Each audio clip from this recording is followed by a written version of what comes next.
Hello બાળ મિત્રો, સ્વાગત છે તમારો આજના વિડીયોમાં। આજે આપણે જોવાના છે ધોરણ 8 એમાં હિન્દી ચેપ્ટર નંબર 5 સવાલ બાલમન કે જવાબ ડૉક્ટર કે એનો સ્વાધ્યાય અને એના સવાલ જવાબ સાથે। અગર તમને મારો વિડીયો સારો લાગે તો પ્લીઝ લાઇક, શેર અને સબસ્ક્રાઈબ જરૂરથી કરજો। સબસ્ક્રાઈબ કરવાનું ભૂલતા નહીં, જેથી કરીને તમને મારા નવા વિડીયોની નોટિફિકેશન મળતી। હેલો બાળ મિત્રો, સ્વાગત છે તમારું। આજે આપણે જોવાના છે સવાલ बालमन के जवाब डॉक्टर कलाम के एना स्वाध्यायना जवाबों। प्रश्न नंबर 1 है, निम्नलिखित प्रश्नों के उत्तर दीजिए। पहलू है, पढ़े हुए से देखा हुआ ज़्यादा याद रह जाता है और क्यों? तो जवाब हम देखेंगे। देखिए, इस दृश्य का चित्र मस्तिष्क में ज्यों का त्यों अंकित हो जाता है। देखे हुए दृश्य जो होते हैं, मतलब कि हम अपने जे पण दृश्य के कोई चित्र આપણે જોઈએ છે એ મગજમાં યાદ રહી જાય છે, બરાબર। पढ़ने से केवल मन में काल्पनिक चित्र बनते हैं। तो આપણે ખાલી વાંચીએ તો આપણે કલ્પના કરતા હોઈએ છીએ કે ભાઈ આવું હશે, हाँ એવી રીતના। तो कल्पना में वह सच्चाई नहीं, देखा हुआ देर तक याद रहता है। तो कल्पना કરવામાં એટલી શક્તિ નથી હોતી જે આપણે આંખો દેખી જે જોઈએ છે એ વધારે આપણને યાદ રહી જતું હોય છે। तो नंबर 2, भाषा के विषय में डॉक्टर कलाम ने क्या बताया? तो डॉक्टर कलाम ने माध्यमिक शिक्षा की पढ़ाई मातृभाषा में की थी, कॉलेज की शिक्षा अंग्रेजी थी। कलाम के विचार कॉलेज की पढ़ाई मातृभाषा में होना चाहिए। इसका कारण यह है कि विद्यार्थी અહીંયા विद्यार्थी लखाई गयु है, विद्यार्थी लखजो बाळ मित्रों, अपनी मातृभाषा में सोचता है, इसलिए मातृभाषा में ही आसानी से प्रकट कर सकता है। फिर भी विश्व के दूसरे देशों से संपर्क कायम करने के लिए वे अंग्रेजी का ज्ञान भी आवश्यक मानते हैं। नंबर 3, चिराग जैन ने डॉक्टर कलाम से क्या पूछा? तो जवाब है, चिराग जैन ने पूछा कि आज देश के सामने सबसे बड़ी समस्या क्या है? तो डॉक्टर कलाम ने उत्तर दिया कि भारत को सन 2020 तक एक विकसित राष्ट्र बनाना और 1 अरब से अधिक नागरिकों को सुखी बनाना ही आज देश के सामने सबसे बड़ी चुनौती है। नंबर 4, राष्ट्र विकास में महिलाओं का क्या योगदान है?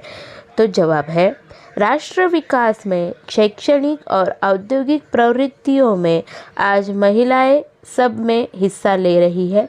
सशस्त्र सेनाओं में भी पुरुषों के समान ही महिलाओं की भी नियुक्ति होती है। देश की तीनों सेनाओं में पर्याप्त महिला अधिकारी है। विभिन्न उपकरण में महिलाएं काम कर रही है। इस प्रकार राष्ट्र विकास में महिलाओं का बहुमूल्य योगदान है। नंबर 5, किसी भी देश के लिए सेना का क्या महत्व है? सेना किसी भी देश का मुख्य अंग है। सेना शत्रुओं के आक्रमण से देश की रक्षा करती है। देश में कहीं दंगे होने पर उसे दबाती है। देश में आतंकवादी घुस आए तो उसे सेना निपट लेती है। देश में बाढ़ या भूकंप आए हो तो सेना संकट में पड़े लोगों को सहायता करती है। इस प्रकार बाहरी या भीतरी संकट में सेना ही देशवासियों की रक्षा करती है।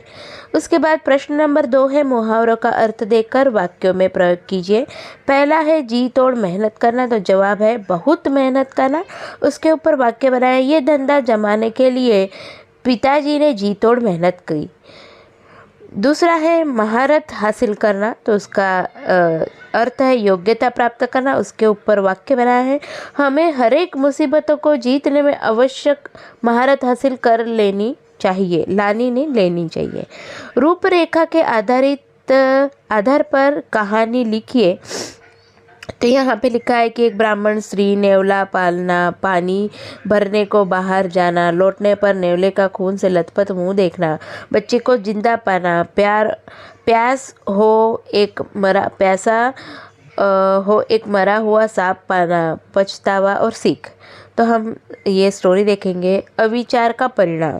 तो किसी गांव के बाहर स्वच्छ पानी का नाला था। थोड़ी दूरी पर एक घर था, उसमें ब्राह्मण परिवार रहता था, ब्राह्मण, ब्राह्मणी और एक बच्चा। ब्राह्मणी ने एक नेवला पाल रखा था। नेवला स्वामी भक्त भी था। एक दिन नाले से पानी भरने के लिए बाहर गई। घर में छोटा बच्चा अकेला था, वह सो रहा था। ब्राह्मणी ने नेवले को समझाया था कि वह बच्चे की ओर जाने लगा। नेवले ने सांप को देखते ही सांप पर टूट पड़ा। सांप को मारकर वह घर से बाहर आया। उसी समय ब्राह्मणी पानी भरकर लौटी। उसने नेवले का मुंह खून से लथपथ देखा। यहाँ पे मुंह आएगा। उसने सोचा कि नेवले ने उसके बच्चे को मार डाला। वह संयम खोकर बाहर आई। उसने पानी से भरा घड़ा नेवले के ऊपर पटका। नेवला वही ठहर हो गया। ब्राह्मणी ने जब घर में देखा कि उसका बच्चा सो रहा था, उसके पास मरा हुआ सांप पड़ा था, यह देखकर ब्राह्मणी सारी बात समझ गई। अपने बालक को बचाने वाला नेवले को मार डालने पर उसे बड़ा दुख हुआ। सीख: बिना सोचे समझे कोई काम करने से पछताना पड़ता है। मातृभाषा में अनुवाद कीजिए। तो पहला है, हमारे लिए संसार में सबसे अधिक मूल्यवान हमारा शरीर है। शरीर के द्वारा ही हम सभी काम करते हैं, इसलिए शरीर का स्वस्थ रहना बहुत ज़रूरी है। शरीर को स्वस्थ रखने के लिए व्यायाम करना आवश्यक है। व्यायाम से शरीर मजबूत और सुडौल बनता है। अंग अंग में स्फूर्ति आती है। शरीर में आलस्य नहीं रहता। ગુજરાતી અનુવાદ: આપણા માટે સંસારમાં સૌથી વધારે મૂલ્યવાન આપણું શરીર છે.